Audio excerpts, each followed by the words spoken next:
and they are horsemen, right? So he's panicking because there was the army of Syria that was approaching to attack the city of Israel, right? And they were known to be powerful. They would conquer wherever they went. So he's coming now crying to the prophet saying, listen, the chariots, our horsemen, we're going to lose them because we're going to lose to those guys because they are known to be a big army that is victorious in Syria, right? So I love Elisha's response in this case. And Elisha said to him, take a bow and some arrows. So he took himself a bow and some arrows. Verse 16, then he said to the king of Israel, put your hand on the bow, so that he put his hand on it, and Elisha put his hands on the king's hands as well, right? So here's a man coming with a problem, a clear problem. He's even crying. But what the prophet, his response, what I like about it, remember, we're still talking about bridging the gap, and we're wanting to talk about the practicality and how we get to sustain it.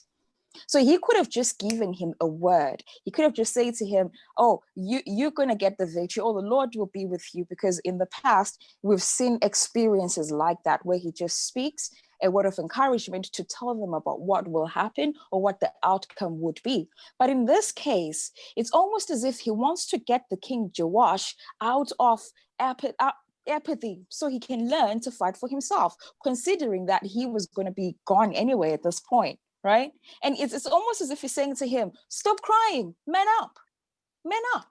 And sometimes when we are in situations, difficult situations, or when we are anticipating a challenge that might really be there to break us, to rock our marriages or our children or our health, we tend to panic. And when we panic, most of the time, our response in that panic mode, we might not pray as earnestly as we would, or we might sometimes act irrationally, right? And this is what the prophet was trying to teach this young king, which can be a lesson for us as well. So he says to him, stop crying, man up.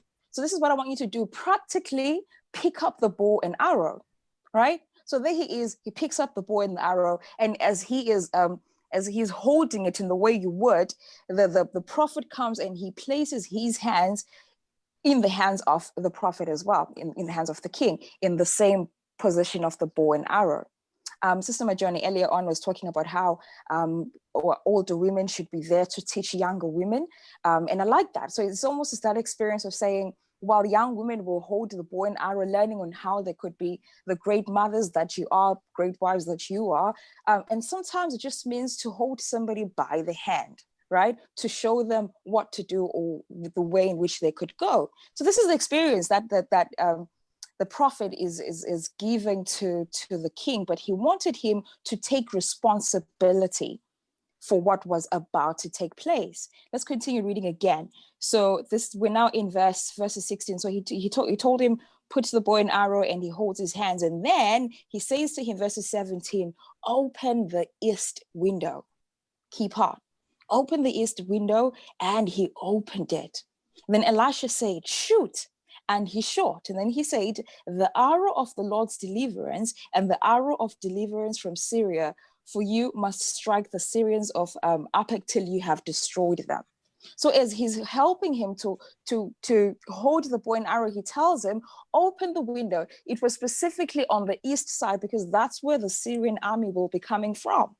So he opens the window. It's almost as if the prophet wanted him to view the victory before he fought the battle. So yes, we're talking about bridging the gap by looking up. But here's the thing. While we know that we can get to do that, we need to have an attitude of the gap already being bridged, so that our actions and the work that we do at that very moment is of people who already know that the work has already been completed. The souls have already been won. The victories have already been won, even in our own personal lives. Do you understand that? So he tells him, open the window, see the victory before you have fought the battle. And this is the work of preparation. Because we can talk about prayer, we can talk about fasting, we can talk about the power of God, but if our attitudes are not believing, if we're not looking to the future with anticipation and expectation of what is to be, we might miss out and lose out on the blessing.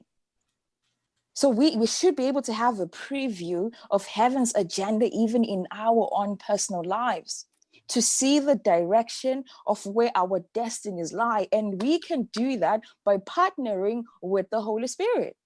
So we can say, God, show us. Yesterday we shared in the afternoon that verse in Psalms that says, show me the way I should walk every morning. So because I trust in you, right? So it's the same thing again, that we need to live our lives with anticipation and expectation of the great things ahead.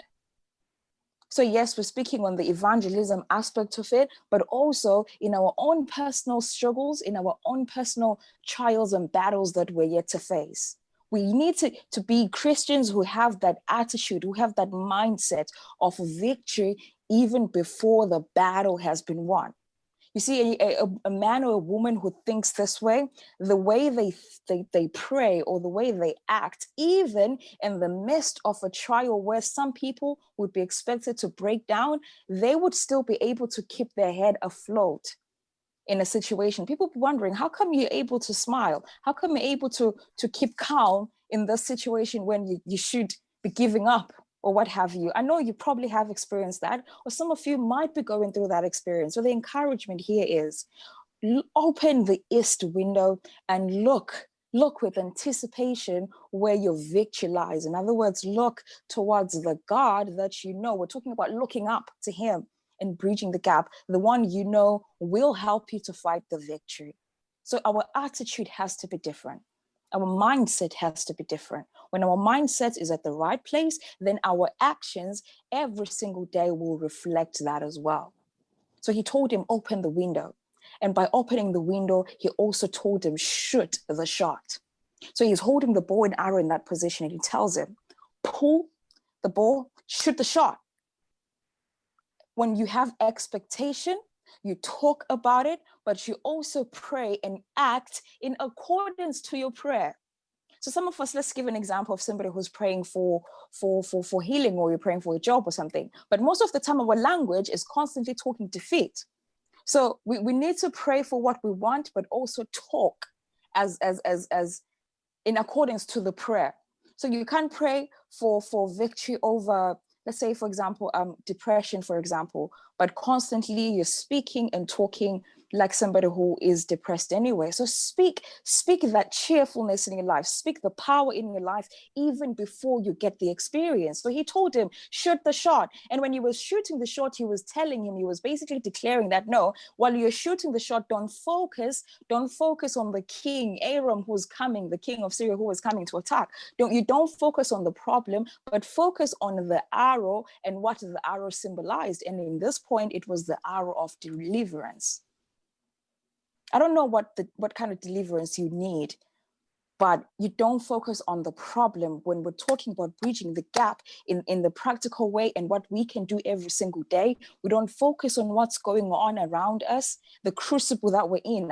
We focus on the God who can do something about it, and then our conversation will change. So he told him, focus on the arrow. It's an arrow of deliverance, and this symbolizes the victory you are about to get.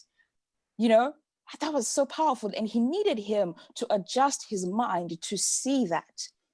He needed to illustrate that in a practical way. And I believe that this is a key lesson that you and I can take away, because we are going to go through situations, or we might be going through them right now, but we need to know how to direct our focus. So face whatever issue that you have. Don't run away from it. That's what Elisha was teaching this king, and a lesson for us as well. Don't run from the problems. Face your song.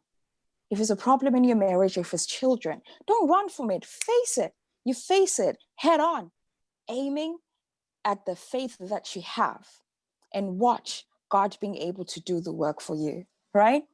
But here's something else that happened, which the story changes, which becomes very interesting for me. So verses verses 18, he's told him to shoot the shot. So he says, then he said to him, after they had shot that first arrow out eastward, then the prophet said to him, now take the arrows. So he took them. And then he said to the king of Israel, now strike the ground.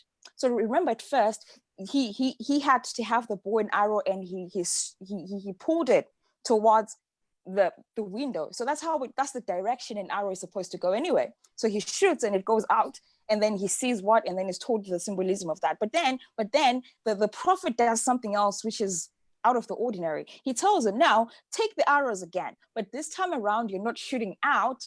This time around I need you to shoot to the ground. That's out of the ordinary, right? In our experiences in learning to bridge the gap, sometimes God will expect us, or God will place us in positions where he wants us to do the things that are out of the ordinary. And a lot of us, because of the comfort zone we are used to, we shy away from that. We shy away from that, and we just can't handle that. Like, what? You mean I should fast longer than I already have been?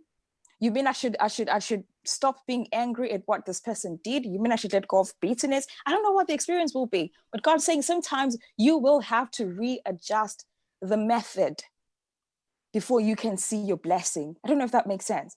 So he told him to do this: shoot to the ground, right? And then where were we? Verses 18. He said to the king, shoot to the ground. So the king, he takes the bows and he shot 1, 2, 3 times, and then he stopped. The prophet didn't say stop. He just told him shoot to the ground. Now verses 19 gets interesting again. Now the man of God was angry with Joash the king. He was angry at him, and he said, Joash, you should have struck 5 or 6 times. You should have struck 5 or 6 times. I didn't tell you to stop. Why did you only do it 3 times? Now, because of that, you're now going to receive a partial victory over Syria. See, that's the thing when we're talking about learning to be prepared for what's coming ahead. It means we need to be able to have persistence, perseverance.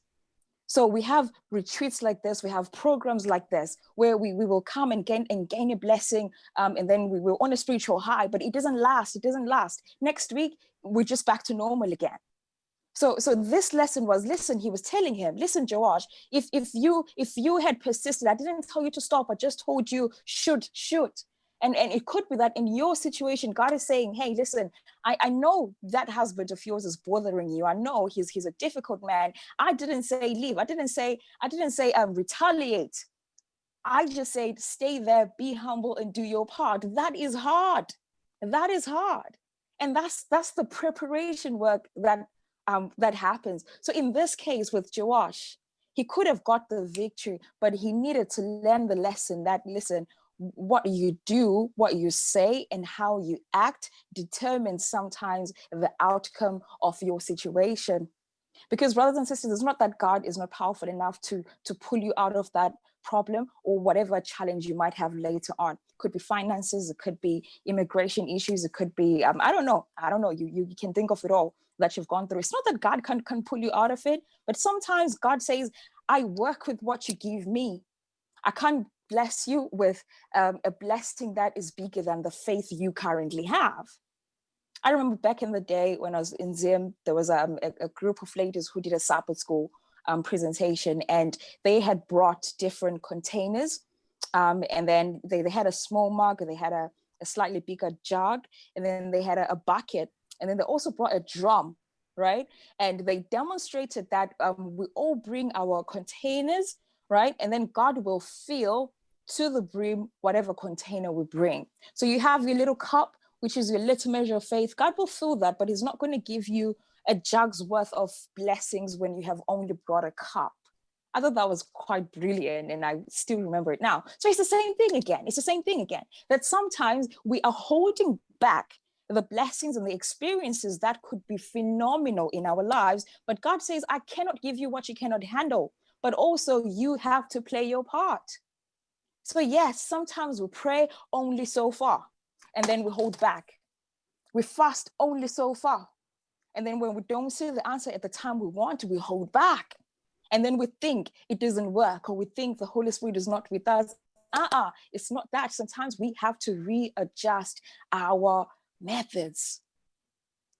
Joash needed to learn this lesson, and you and I, my brother, my sister, we got to learn this lesson as well. What is it that we need to readjust? Is it our thinking? Is it our actions? Is it our belief system? Is it our understanding of what God can do? He struck 3 times. The prophet was angry. Now you will get a partial victory. There's some of you who could have successful businesses. You have the mind for it. You have the skills for it. But because you only attempt so little, guess what? You get only so little. Some of you are very smart. You could be educated. You could go back to school. You could advance yourself academically. But because you attempt only so little, it's not that God can't bless. You are just only doing so far, and God will give you the measure of your faith, striking 3 times when you could do it 5 to 6 times. Bridging the gap needs you to play your part in an extraordinary way, and then God comes through for you also in an extraordinary way. So sometimes the gospel is not attractive to the world because they look at us Christians and how we're living mediocre lives. So they're thinking, why would I want it? You're struggling yourself. Why would I want your God, right? Mocking what God can do for the world. But then if we have a level of success in our own lives by doing our part, and these are things we need to teach to our children. They grow up knowing that. A mind of excellence, an attitude of excellence. And sometimes God will use the situations we come across, and he's using that, and he's saying it's a crucible of preparation. I'm preparing you in this experience for what is to come. So here's the thing: provision awaits preparation. So don't be mad at what has been thrown at you, because that's just life. It doesn't matter whether you're black, you're white, you're Shona, and it doesn't matter. Life just throws its trials at us. It doesn't matter. You're young, you're older, it doesn't matter. It could be health, it could be finances, it could be just you're struggling to get good breaks in your life. It doesn't matter. Life just does that. It doesn't care, it doesn't choose. But that sometimes is something that God can use to say, with your preparation, with whatever you're going through, I will still use that experience to prepare you for what we could call a promotion. Going back again to Elisha. Elisha, now being the great prophet he wasn't always like that. He wasn't always like that. He had to have a stage in 1 Kings 19 verses 19, when prophet Elijah found him. He was plowing in the field. He came from a very good family that was doing well. He was plowing in the field. He never would have known that he was going to be chosen to do the great work. He never went to the school of the prophets that were there, but God had handpicked him. But here's the thing: he had his work of preparation while he was working on his family's farm. And God was saying, you're the one. And even though he had been chosen to be the next one after the great prophet Elijah, he didn't quickly jump into his role, into this great title, this privileged title. He had to wait upon King Elijah for a few years, washing his feet, helping him with all the small, minimal things. He could have gone back home, but this was his time of preparation. And God already knew that there was a great provision awaiting him, but he still had to play the part. Don't neglect the small stuff. Don't neglect the small responsibilities. Don't neglect the small opportunities that God is placing on your path. If there are any young people listening right now, whatever you're doing, whether you're at school, don't take it for granted. These opportunities are leading up to something. You miss the opportunities now, you might be costing your own future tomorrow. So whatever it is that you find yourself to do, whatever lies close to you, do it with all your might. Do your best in that, because that might mean it's an opportunity for you to be placed in a bigger position in future that you might not know of. But if you neglect the small things, guess what? It might cost your future. I'm sure parents will agree with me on this one. I've experienced that. Missed opportunities because of missed things in the past that I neglected. So there was Elisha, learning that God had been preparing him for his whole life for the greatest blessing that he was going to have. And when the opportunity finally came, he didn't hesitate to ask for a bigger blessing, but his mind was ready for it. His attitude was ready for it. And God filled. He didn't just bring a cup, he brought his drum, and God filled it to the brim. So sisters, yes, we end this retreat. Brothers, you're listening as well. We end this retreat. We've had great messages. We've been blessed. Let it not just be another event that we go through and it's like, oh, it's been a blessing. Ask yourself, what is it that I take away from here? Learning what our preparation will be in future is us getting acquainted with God a lot more closely. Father, this is what is in my hands right now. What is it that you have in store for me? Even before you get the answer to that, you occupy until you can know what your future holds. Do you understand that? You see, well, once that happens, you will be a much happier person, even in the midst of a storm. Naaman's healing. Remember the Captain Naaman, one of my favorite stories in the Bible, had leprosy. He was told he needed to go deep in the river Jordan 7 times. The healing was not in the water for this man. The healing was in the obedience, in the deeping of the 7 times. Sometimes we miss that small part. God just says the small obediences that you're supposed to follow, that's what brings your entire blessing. That's what will bring the restoration. That's what will help you to bridge the gap in your families, in your marriages, in your communities, in your workplaces, whatever it is. It's the small disciplines, the small obediences that build up to the big things. With expectation comes anticipation. Expect great things for yourself because that's what God has. There's so many promises of this. So bridge the gap by looking up to the one who has already won the victory, looking up to the one who has promised that you can also be victorious. It could be just getting over an addiction or letting go of that cherished sin, or just being nicer at home. Just having a better attitude, doing better at school, doing better at work, or being more intentional with the ministries that you have, doing your part with whatever lies next. With expectation comes anticipation, and our best provisions come from our toughest preparations. Look at your life as a classroom, but very soon you will graduate. Our biggest graduation will be when we get to meet Jesus face to face again. And that will be the final gap that will be bridged. And it's going to come for those who've been faithful enough to remain in their preparation. So my brothers, my sisters, I encourage you as I encourage myself, that let's keep fighting. Let's keep smiling in the midst of the storm. I want to share a very personal testimony to me that happened a couple of months ago. I was going through a very difficult time, probably minor depression, didn't know it. But when that happens to me, I'm a bubbly person, loud, love talking to people. But when that happens, I kind of draw away. I don't want to talk to anybody. And sometimes that's including family. So my auntie noticed this. She noticed this. And then she called me one time on Sabbath afternoon. It was a random call. We don't normally speak on Sabbath. So she called me. But at that very moment, I remember I was laying in bed.